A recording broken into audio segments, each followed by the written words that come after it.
I was at a youth camp where one of the activities was in response to this, and the camp was taking place in April, just before Easter. And so at a very similar time of year, we were in that Lent period looking towards Easter. And we were paired off and had to wash each other's feet. And it is such an uncomfortable experience at first because it's such an intimate thing, washing someone's feet. And that's for us who wear shoes all the time, and our feet are gross anyway, but generally speaking, our feet mostly are in pretty good condition. They're pretty clean. They might be a bit stinky. But you think about what the feet of Jesus and his mates were like, where they were walking everywhere. Dirty roads. They're wearing sandals probably. That was a part of tradition and culture at the time, was when you were welcomed into someone's home, the slave would wash your feet for you because you'd been walking and your feet probably stank, but were also probably caked in dirt. You might have cuts and bruises, like gross. Desperately in need of a pedi, mate. That's right. You need like a little mini bath in a way you go. It really shows and speaks to the significance of that woman in one of the Bible passages where she pours the perfume onto Jesus' feet and uses her long hair to wash his feet. It's like massive, isn't it? Yeah. With your hair. So he does this for his disciples. He acts like the servant. Yes. In this moment, and shows them that this is, when he's gone, this is how they're going to need to be, how they're going to have to behave. He's setting the example of how I talked about this before in these last few episodes about turning the world upside down. Yeah.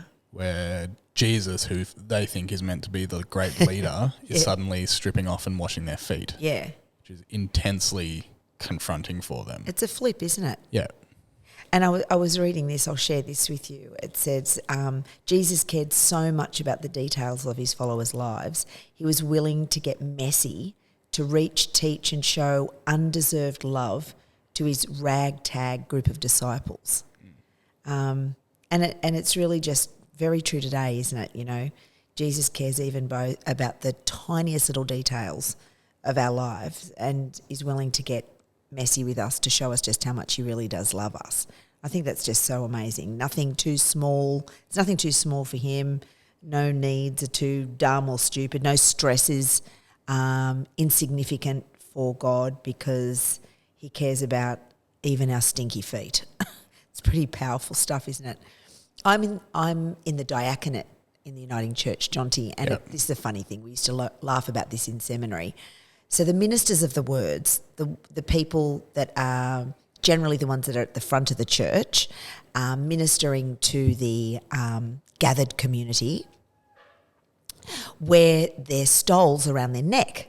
And they, you know, that look, they just go around the neck and they hang down either side.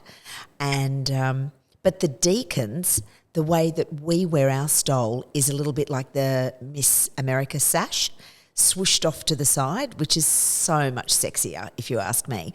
But it's not designed because it's sexy or a hot look. It's designed that way because the deacons are traditionally the ones that will get down and serve the people in the community, and therefore need to get their stoles out of the way, so they're hooked up at the side.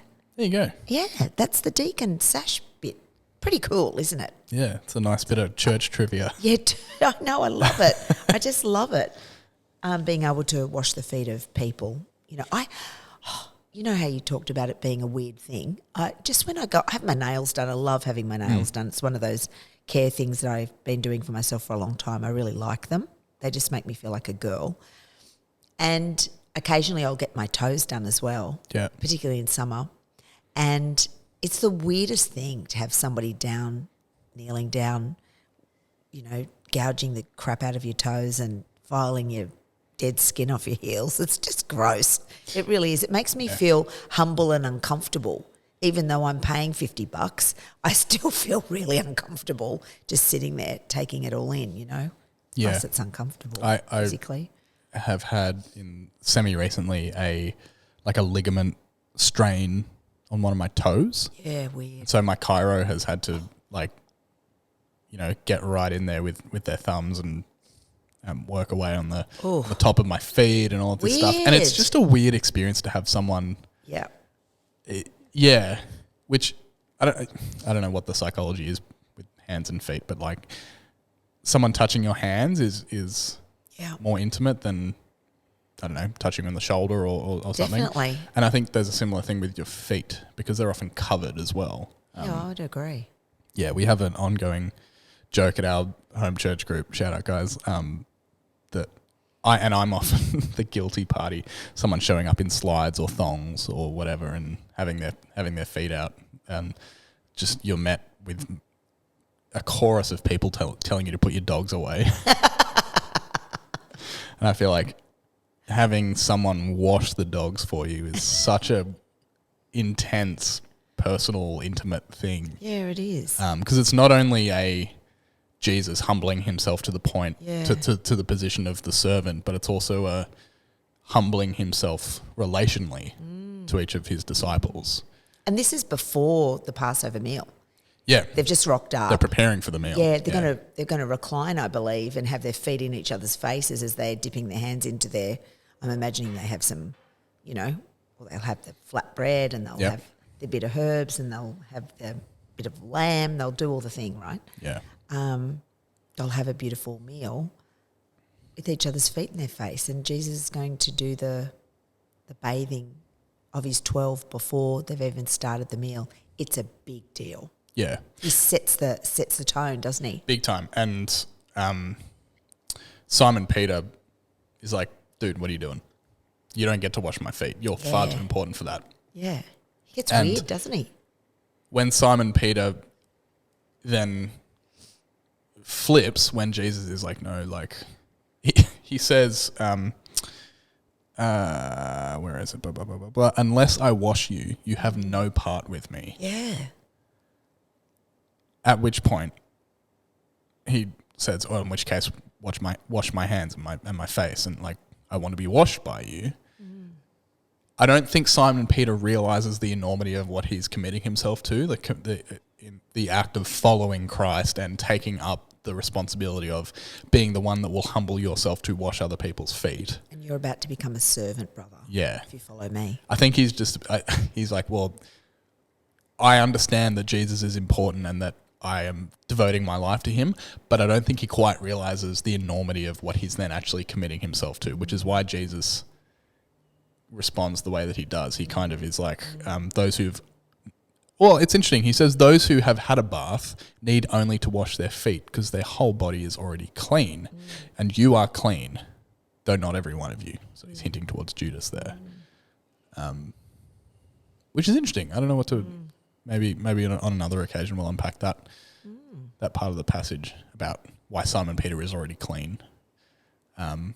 Perhaps he has already accepted Christ as Lord and Saviour. Maybe that's what it's talking about there, that he has already been made clean. Let's have a Google. Sure.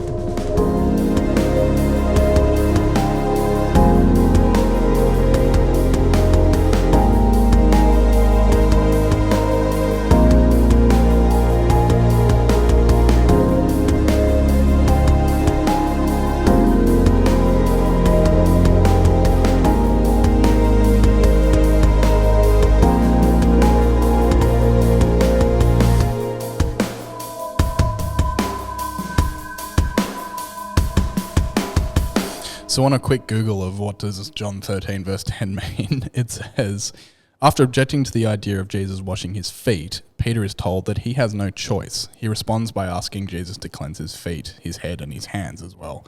That all but proves that Peter understands that Jesus is setting up a spiritual lesson. The broader point Jesus means to teach by this act will be explained later in John 13 verse 12. For now, Jesus explains why full body cleaning as part of his spiritual metaphor is not necessary for these disciples that he's talking about. As Jesus and Peter discussed washing of feet, they have used the Greek root word. I'm not going to try and pronounce that, it'll be up on the screen. Here, when Jesus refers to bathing, he uses this word. The difference between these two terms is almost exactly the same as between the English words wash and bathe. So one implies a spot cleaning action, the other implies an all-over deep clean. Also noteworthy is that Jesus uses a form of this word that's past tense, whereas this word is a continuing action. The one who is bathed is completely clean, despite needing to have their feet routinely washed. Being rebathed is unnecessary. So I'll put a link down to that resource down below if people want to read a little bit more about that. I wonder if that's about salvation. Well, baptism. The baptism thing is an interesting thread there as well. Because we only need to be baptised once, don't we? So the But whole that ritual of cleaning. So being the baptism is the one-off thing, but that doesn't mean that you don't have to keep washing your feet. No.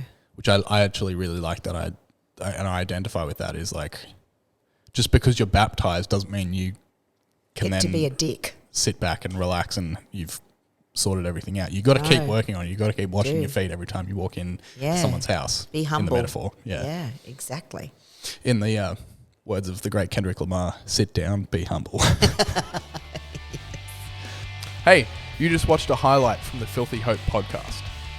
Click here if you want to see more highlights, or click here if you want to see the latest full-length episode. We post new episodes every Friday, and you can listen to them wherever else you listen to your podcast. We'll see you there.